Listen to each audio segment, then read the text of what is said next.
सो ही guys, स्वागत है आपका मेरे पॉडकास्ट में। आई होप कि आप सब बहुत अच्छे होंगे। तो गाइस, मैं बात करने वाली हूँ सुनीता की। जी हाँ, फरमान मलिक की बहन सुनीता। उनका देखो रिप्लाई उन्होंने दिया है। किसको? अपनी भाभी सरोज को। आपको तो पता ही है कि सरोज ने कैसी कैसी वीडियो बनाई थी। उससे देखो बिल्कुल भी बर्दाश्त नहीं हुआ। क्या बर्दाश्त नहीं हुआ कि भाई उनका जो देवर है ना फरमान, वो अपनी बहनों से कैसे मिल गया। अच्छा, यहाँ पे किसी ने कमेंट किया हुआ था कि फूट डालो राज करो, फूट डालो राज करो। आज से इतने साल पहले हमारे देश में था कि फूट डालो राज करो की नीति अपनाई गई थी, और आज भी भारत में बहुत सारे घरों में ये नीति अपनाई जा रही है कि भाई फूट डालो और राज करोगी। ऐसा ही कुछ जो है ना, लोगों ने कहा है कि सरोज यही चाहती है कि फरमान और उनकी बहन के बीच में हमेशा लड़ाई बनी रहे और वो जो है राज करती रहे। राज वो कैसे करेगी? जब फरमान अपनी बहनों से नहीं बोलेगा तो ना कभी उनकी कोई हेल्प करेगा, ना कुछ उनको देगा। तो पूरी हेल्प, जो भी वो हेल्प उनकी पहले से करता आ रहा है, तो वो सभी चीज़ ना उन्हीं को मिले। और कहीं ना कहीं मतलब वो ये चाहती है कि फरमान सिर्फ उसी की सुने और किसी की ना सुने। तो इसी चीज़ के ऊपर जो है ना वो बहुत ज़्यादा नाराज़ हो गई थी। आपको पता है, वीडियो बनाई उसने कि अभी इसके पापा जो है बाहर आने वाले हैं, जैसे ही वो बाहर आएंगे तो देखना फिर कैसी कैसी वो वीडियो बनाते हैं। उनके और तो कोई भरोसा ही नहीं है। मतलब वो कहीं ना एक तरीके से धमकी दे रही थी अपनी दोनों नंदों को कि भाई जैसे ही मेरा पति बाहर आएगा ना तो देखना तुम्हें फिर कैसे और ज़्यादा एक्सपोज करेगा। तो इसी चीज़ पे सुनीता का जो है ना जवाब आया है कि भाई तुम इतना ज़्यादा क्यों जल रहे हो, वो हमारा भाई है, खून के रिश्ते हैं, कभी ना कभी तो हम एक होंगे, है ना। और हर घर में है भाई, हर घर में फूट ये सब चीज़ें चलती रहती है, लेकिन जब जो खून का रिश्ता होता है वो कभी ख़त्म नहीं होता, कभी भी। तो ऐसा ही इनके घर में, अगर वो उसने कहा कि भाई अगर मेरा भाई सामने से घर आ गया तो मैं उसको धक्के थोड़ी मार के निकाल देती। और ये बात भी ठीक है भाई, दुश्मन भी अगर सामने से आपके पास आ जाता तो आप धक्के नहीं मारोगे। अगर कोई दुश्मन भी हमारे घर आता है ना तो हम उसकी बहुत अच्छे से इज्जत करते हैं, है ना। तो ऐसे ही सेम इन्होंने किया, लेकिन सरोज से ये चीज़ बिल्कुल बर्दाश्त नहीं हुई। इवन काफ़ी सारे लोगों ने भी इस बात को समझा है। और एक कमेंट यहाँ मैं लगा रही हूँ, आप लोग देखना, जहाँ लिखा है कि सरोज इसलिए दुखी है क्योंकि उसका प्लान फेल हो गया। वो सबके बीच झगड़ा करवा के खुद खुश थी ताकि अरमान उसकी ही हेल्प करता रहे। जबकि जब अरमान अपनी बहनों से मिला तो सरोज दुखी हो गई।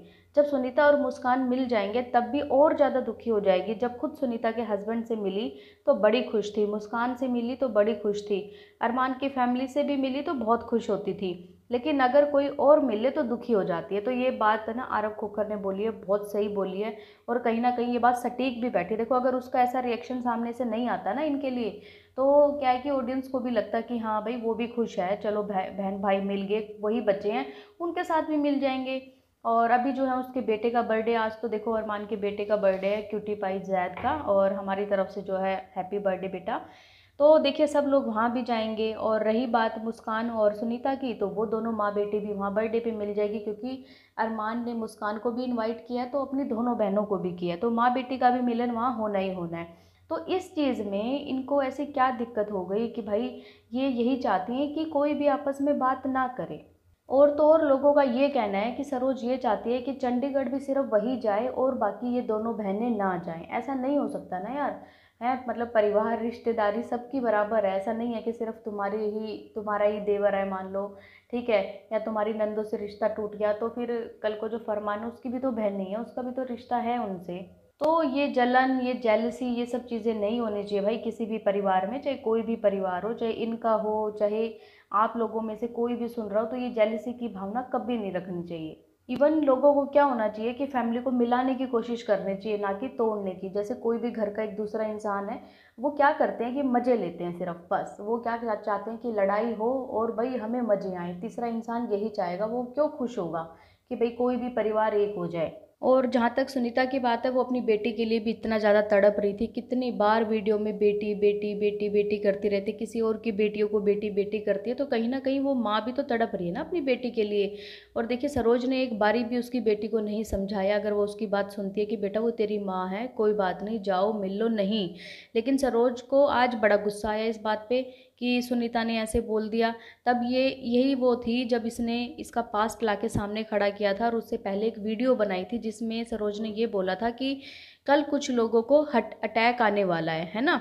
मतलब तब ये बहुत ज़्यादा खुश हो रही थी कि हम किसी का पास जो है दुनिया के सामने लाके खड़ा कर रहे हैं। उन्होंने एक बार भी नहीं सोचा कि भाई ऑन सोशल मीडिया किसी को भी नहीं पता आज तक ये बात, ये हम ऐसा अपनी नंद के लिए या कालू ने कि भाई अपनी बहन के लिए मैं ऐसा क्यों कर रहा हूँ।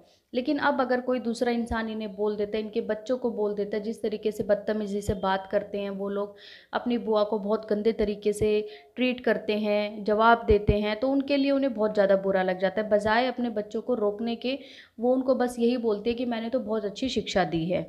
तो गाइज़, आप लोगों का क्या कहना है इनके बारे में, कमेंट करके मुझे ज़रूर बताइएगा। और अगर आपको ये पॉडकास्ट पसंद आए तो प्लीज़ चैनल को लाइक कीजिए, सब्सक्राइब कीजिए, शेयर कीजिए एंड बेल आइकन को प्रेस करना बिल्कुल ना भूलें। सो बाय बाय, मैं मिलती हूँ आपसे एक न्यू पॉडकास्ट में, तब तक के लिए बाय।